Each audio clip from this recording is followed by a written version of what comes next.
মুসা, আমাকে আল্লাহ যে জ্ঞান শিক্ষা দিয়েছেন আমি তার জ্ঞান রাখি, তুমি তা জানো না।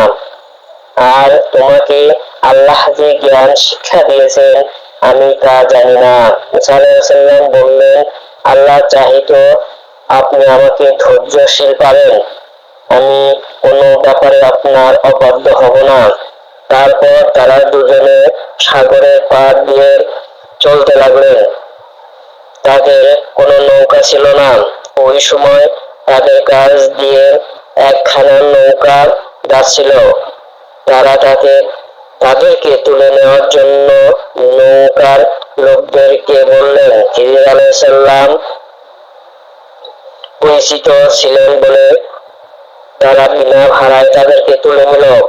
তারপর একটা চড়ুই পাখি এসে নৌকাটির কিনারায় বসলো এবং একবার কি দুবার সাগরে ঠোঁট ডুবিয়ে দিল।